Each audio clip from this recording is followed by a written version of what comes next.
Next है हमारे पास question number 11, integrative expected returns, standard deviation and coefficient of variation. इस क्वेश्चन में आपके पास 3 एसेट्स गिवन है, asset F, asset G and asset H, और एक कंपनी है पर्थ इंडस्ट्री जो कि इस सबको कंसिडर कर रही है, इनका रिस्क एंड रिटर्न मेजर कर रही है।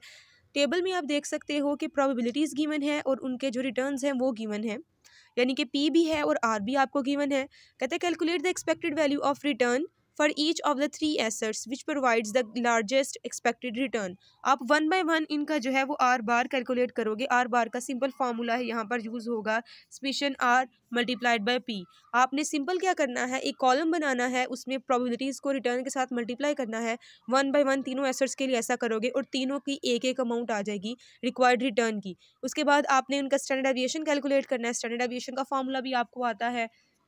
आपने सिंपल क्या कर देना होता है, समेशन लेना होता है R minus R bar square और मल्टीप्लाई करना होता है प्रोबेबिलिटीज़। ये पूरा जो आंसर होता है उसका जब आप स्क्वायर रूट ले लेते हो तो आपके पास क्या आ जाती है, standard deviation. Coefficient of variation का भी फार्मूला आपको आता है। कोएफिशिएंट ऑफ वेरिएशन हमारा ये फार्मूला होता है, ठीक है। और उसके बाद कहता है कि आप जो है किसका रिलेटिव रिस्क सबसे ज़्यादा है और कौन सी मेजर आप यूज़ करोगे। तो ये चीज़ मैं आपको बता चुकी हूँ कि आपने किस तरह से कैलकुलेट करना है और किस तरह से आप जो है वो बताओगे कि रिस्क किसका है। तो क्वेश्चन नंबर 11 आपका इजीली सॉल्व हो जाएगा। क्वेश्चन नंबर 12 हम सॉल्व नहीं करेंगे। नेक्स्ट क्वेश्चन नंबर 13 की बात करते हैं, portfolio return and standard deviations. अब यहाँ पर हमने पहले जितने भी क्वेश्चंस किए हैं वो आपके सिंपल एक सिक्योरिटी के अकॉर्डिंग थे। हम 3 या 4 सिक्योरिटीज़ को इवैल्यूएट कर रहे होते थे। अब क्वेश्चन नंबर 13 से ऑनवर्ड हम जो क्वेश्चंस करेंगे वो आपके पोर्टफोलियो को चेक कर रहे होंगे। मैंने आपको ये चीज़ एक्सप्लेन की थी कि पोर्टफोलियो मतलब डिफरेंट आपके पास जो इन्वेस्टमेंट्स होती हैं, ठीक है। आप अपनी टोटल अमाउंट को एक जगह पर लगाने की बजाय जगह जगह पर इन्वेस्टमेंट कर रहे हो, ठीक है। अब इस क्वेश्चन में देखते हैं कि जेमी वांग एक पर्सन है जो कि अपना पोर्टफोलियो बिल्ड करना चाहता है जिसमें 2 तरह के स्टॉक्स हैं। उसके पोर्टफोलियो में 2 स्टॉक्स हैं, एक स्टॉक एल है एंड एक स्टॉक एम है। जो स्टॉक एल है वो टोटल पोर्टफोलियो का 40% जो है वो होल्ड करता है और जो स्टॉक एम है वो टोटल पोर्टफोलियो का 60%। मतलब जो आपका स्टॉक एल एंड एम है उनमें जो रेशो है वो 40% और कितने परसेंट की है, 60% की, ठीक है। ये आपके वेट्स हैं जो कि मैं इस चीज़ आपको पहले एक्सप्लेन कर चुकी हूँ। आपके जो रेशोज़ होती हैं वो आपके वेट्स होते हैं। नेक्स्ट कहता है the expected return over the next 6 years from year 2013 two year 2018 आपको इस टेबल में गिवन है। आप देख सकते हो stock L and stock M आपके पास गिवन है, उनके एक्सपेक्टेड रिटर्न्स आपको उसने दिए हैं, ठीक है। रिक्वायरमेंट में क्या कहता है, calculate the expected portfolio return for each of the 6 years. अब आपको नहीं पता कि हम पोर्टफोलियो रिटर्न कैसे कैलकुलेट करते हैं, तो मैं आपको बताती हूँ कि हम कैसे कैलकुलेट करेंगे। सबसे पहले जब हम पोर्टफोलियो रिटर्न आर बार जो है वो कैलकुलेट करने लगते हैं, आर बार पी मतलब पोर्टफोलियो के लिए, तो जैसे कि हम अगर सिंपल आर बार की बात करें तो हमने क्या करना होता है, summation R multiply by probabilities. अब यहाँ पर आप देखो कहीं पर भी प्रोबेबिलिटी तो गिवन नहीं है, हमारे पास वेट्स गिवन है। प्रोबेबिलिटीज़ आपके वेट्स ही होते हैं, इसलिए यहाँ पर हम प्रोबेबिलिटी की बजाय क्या कर देते हैं, जब हम पोर्टफोलियो रिटर्न कैलकुलेट करते हैं तो हमारा फॉर्मूला हो जाता है summation R multiplied by weights. और जो वेट्स हैं वो आपके क्या हैं, रिस्पेक्टिव जो है वैल्यू है आपकी डॉलर वैल्यू की, कितना कौन सा स्टॉक होल्ड करता है, ठीक है। यानी कि अगर मैं फॉर एग्जांपल स्टॉक एल के लिए इसको कैलकुलेट करूं 1 साल के लिए फॉर ईयर 2013, तो कैसे आएगा आपका आर बार जो है, आर बार तो नहीं होगा ना, वो फॉर ईयर 2013 होगा। तो मैं क्या करूंगी, उसका जो रिटर्न है मेरे पास 14%, उसको मल्टीप्लाई कर दूंगी उसके वेट के साथ। अब यहाँ पर आपको पता है कि जब हम इसको सॉल्व करने लगते हैं तो परसेंटेज को पहले हम डेसिमल फॉर्म में कन्वर्ट करते हैं। तो पहले मैं इसको डेसिमल में कन्वर्ट कर लेती हूँ। रिटर्न है मेरे पास 0.14 और जो उसका वेट है वो कितना है, 40%। 40 को 100 से डिवाइड करेंगे तो वो कितना हो जाएगा, 0.40। आप इस तरह से मल्टीप्लाई करते जाएंगे और एंड पर सबको ऐड कर देंगे तो आपके पास आर बार आ जाएगा for the stock of L. दिखाती हूँ आपको कि कैसे कैलकुलेट करेंगे। गर्ल जी आप टेबल देख सकते हो, मैंने इस टेबल में मेंशन किए हैं, आपके पास डिफरेंट ईयर्स हैं। एसेट एल के लिए मैंने 1 बाय 1 वेट्स को मल्टीप्लाई किया है उनके रिटर्न्स के साथ, ठीक है। ये सारे उनके रिटर्न्स थे और ये उनके जो है वो वेटेज थी, तो मैंने उनको उनके मल्टीप्लाई कर दिया है उनके साथ, तो आपके पास जो है ये आ गए हैं आर, ठीक है। और उसके बाद चूंकि ये सिर्फ एसेट एल का है, पोर्टफोलियो का हमने टोटल फाइंड करना था, इसीलिए मैं साथ ही इसमें आप देख सकते हो ऐड कर दूंगी एसेट एम का। उसकी जो वेट्स थे वो था 0.60 मतलब 60% था, और जो उसका रिटर्न था वो 1/1 हर साल के लिए मेंशन किया गया है। आप वेट्स को मल्टीप्लाई कर दोगे पर्टिकुलर ईयर के रिटर्न के साथ, तो आपके पास एसेट एम और एसेट एल का भी क्या आ जाएगा, रिटर्न्स आ जाएंगे। जैसे कि पहले हमने सिर्फ एक सिक्योरिटी का कैलकुलेट करना होता था, तो हम एक सिक्योरिटी के रिटर्न को उसकी प्रोबेबिलिटीज़ के साथ मल्टीप्लाई कर लेते थे। लेकिन यहाँ पर हमारे पास चूंकि दो एसेट्स हैं, हमारी पोर्टफोलियो रिटर्न है, तो expected return R P will be equal to weights of L multiplied by return of L plus weights of M multiplied by return of stock M. ये दोनों को जब आप मल्टीप्लाई करोगे और बाद में ऐड कर दोगे, तो आपके पास क्या आ जाएंगे, expected return of the portfolio. ये आप अपना जो लास्ट कॉलम है उसको देख सकते हो। मैंने expected return of portfolio calculate कर लिया। आप expected return of portfolio calculate करने के लिए हमेशा ये वाला फार्मूला यूज़ करोगे। अगर यहाँ पर मेरे पास 3 सिक्योरिटीज़ होती तो ये फार्मूला जो है वो डिफरेंट हो जाता, यानी कि मैं इसके बाद एक और अंदर फैक्टर ऐड कर लेती। फॉर एग्जाम्पल जो न्यू स्टॉक होता वो ओ उसका नेम होता, तो मैं weight of O multiplied by return of O करती। इस तरह से 1/1 आप स्टॉक्स को ऐड अंदर करते जाते हो। लेकिन चूंकि यहाँ पर हमारे पास सिर्फ 2 ही हैं, तो मैं यहाँ पर 2 को ही ऐड कर रही हूँ, और इस तरह से आप क्या कर लेते हो, पोर्टफोलियो का एक्सपेक्टेड रिटर्न कैलकुलेट कर लेते हो। अभी तक हमने एक्सपेक्टेड रिटर्न कैलकुलेट नहीं किया, अभी तक हमने सिर्फ और सिर्फ इनको मल्टीप्लाई किया है। अब आपने नेक्स्ट काम क्या करना है, जैसे कि आपको पता है कि आपने एवरेज निकालनी होती है। यहाँ पर वेट्स के साथ मल्टीप्लाई कर लिया है। अब हमारा नेक्स्ट काम क्या होगा, हमने डिवाइड करना होगा इसको टोटल नंबर के साथ। हम इन सारे एक्सपेक्टेड रिटर्न ऑफ पोर्टफोलियो को ऐड कर देंगे और डिवाइड कर देंगे इनके एन के साथ। एन कितना होगा, चूंकि हमारे पास ईयर्स जो हैं वो अगर हम काउंट करें तो 6 हैं, तो एन विल बी 6, और इन सबको ऐड करने के बाद जो हमारे पास वैल्यू आएगी उसको मैं डिवाइड कर दूंगी एन के साथ। अब यहाँ पर जो मैं फॉर्मूला बना रही हूँ पोर्टफोलियो रिटर्न का, आर पी का, वो हमारे पास क्या होगा, आर बार पी का, वो कैसे हम लिखेंगे, summation of W multiplied by R. यहाँ पर मैं जे का या फिर आप कोई भी वर्ड यूज़ कर सकते हो, क्योंकि यहाँ पर हमने हर पोर्टफोलियो के समीशन करके मल्टीप्लाई करने के बाद नीचे लिखना होता है। नीचे आप डिवाइड कर दोगे एन के साथ, इन सबको ऐड करके और एन के साथ डिवाइड करने के बाद जो मेरे पास वैल्यू आएगी वो होगी 15.467। मैंने इन सब रिटर्न्स को किया है ऐड और डिवाइड कर दिया है एन के साथ। एन चूंकि यहाँ पर हमारे पास 6 ईयर्स है, total values sum of values divide by number of values, वो आप एवरेज फाइंड कर लेते हो ना। तो यहाँ पर हमारा आर बार पी क्या आ गया है, 15.467%। ठीक है, ये मेरा एक्सपेक्टेड रिटर्न आ गया है पोर्टफोलियो का। दोबारा से एक्सप्लेन कर देती हूँ कि जो आपको एसेट्स गिवन होते हैं, पहले आप उनके जो वेट्स होते हैं उनको मल्टीप्लाई करते हो उनके रिटर्न्स के साथ, और फिर हर सिक्योरिटी के लिए अलग अलग करने के बाद सबका ऐड कर दोगे इकट्ठा, वो आपके पास आ जाएगा एक्सपेक्टेड पोर्टफोलियो रिटर्न। फिर उसको डिवाइड कर दोगे नंबर्स के साथ, तो आपके पास टोटल वैल्यू आ जाएगी आपके रिटर्न की, जो कि यहाँ पर आप देख सकते हो। 2 रिक्वायरमेंट्स हमने देख ली कि किस तरह से हमने एक्सपेक्टेड पोर्टफोलियो रिटर्न कैलकुलेट किया, फिर हमने expected portfolio return are bar calculate किया है। फिर उसके बाद आ जाता है calculate the standard deviation of expected portfolio return. अब हमने एक्सपेक्टेड पोर्टफोलियो रिटर्न का स्टैंडर्ड डेविएशन कैलकुलेट करना है, और आपको पता है कि स्टैंडर्ड डेविएशन का फॉर्मूला फॉर पोर्टफोलियो क्या होता है, आर जो समेशन होता है उसको हम अंडर रूट ले लेते हैं, R minus R bar square. यहाँ पर हमारा आ जाता है summation divide by n minus 1। Portfolio returns हम इस तरह से कैलकुलेट करते हैं, पोर्टफोलियो का स्टैंडर्ड डेविएशन इस फार्मूला से कैलकुलेट किया जाता है। ठीक है, अब हमने हर किसी का रिटर्न अभी हमें पता है, एक्सपेक्टेड रिटर्न आपको गिवन था आपके टेबल में, उसके अलावा आर बार भी हमने कैलकुलेट कर लिया है। अब हमें नेक्स्ट जो करना है वो मैं आपको बताती हूँ।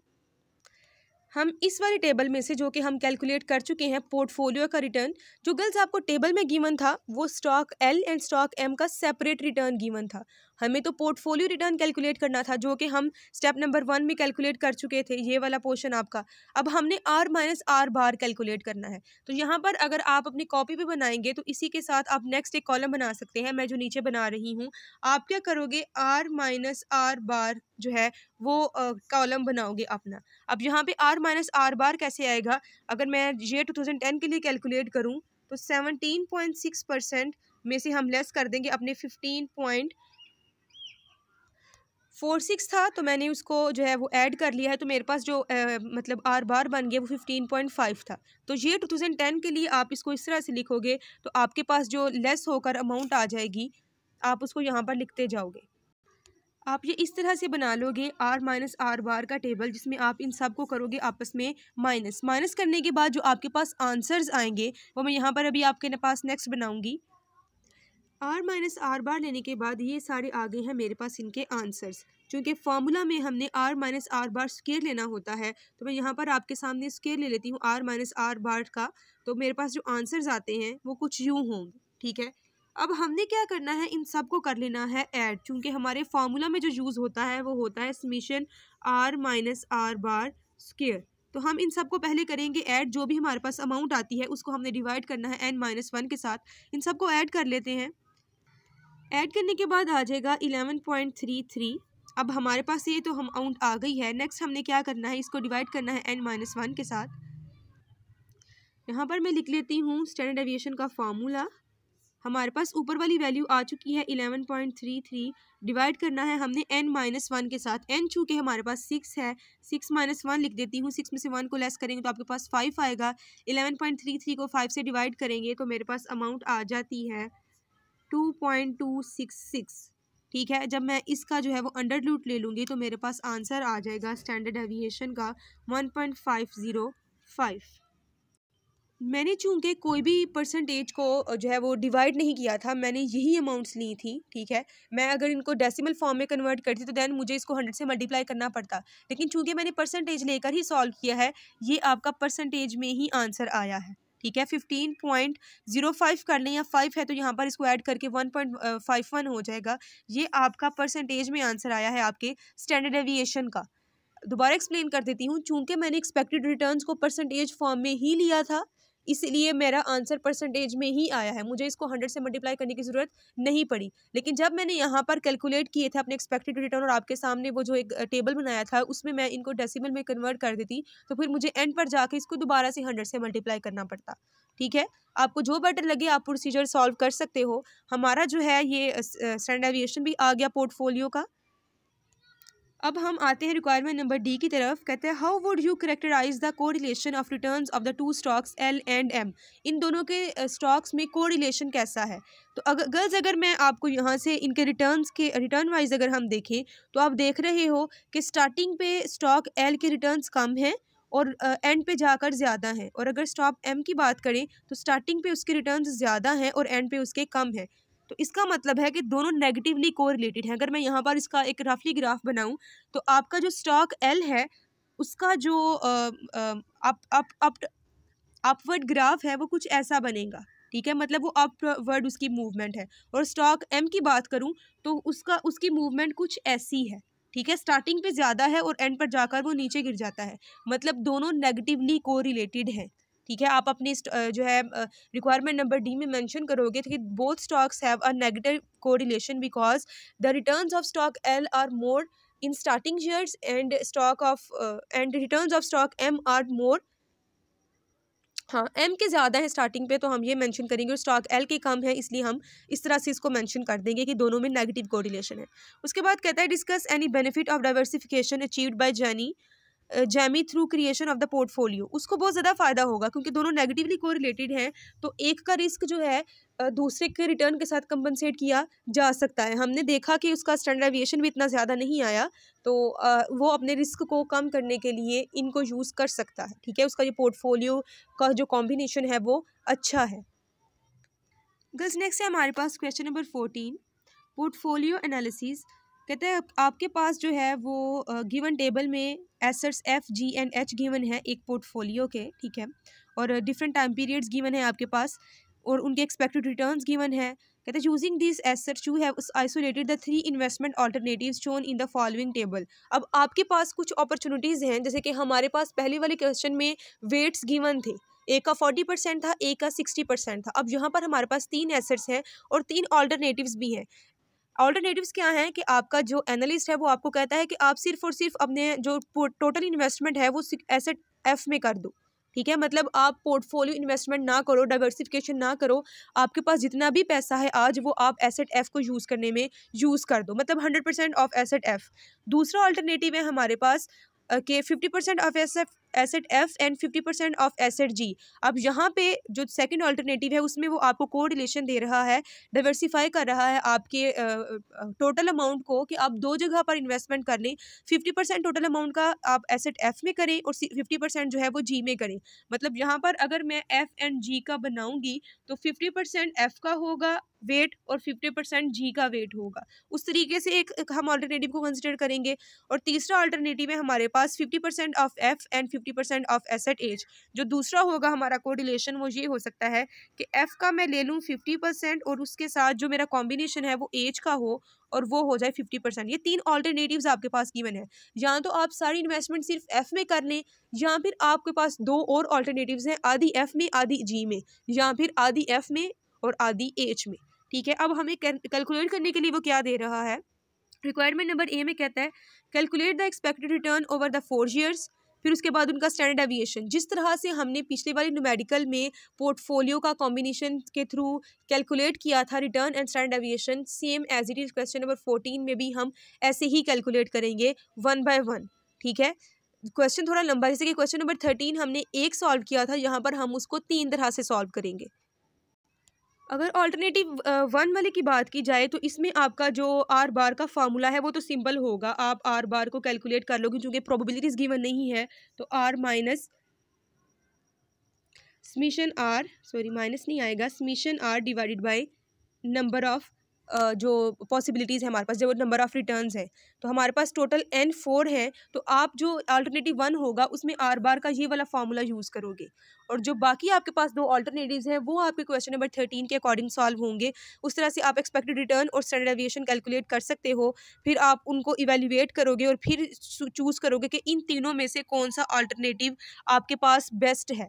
ठीक है, अब इनके आप आंसर्स कैलकुलेट करेंगे और देन मुझे बताएंगे कि आपने कौन सा अल्टरनेटिव चूज़ किया।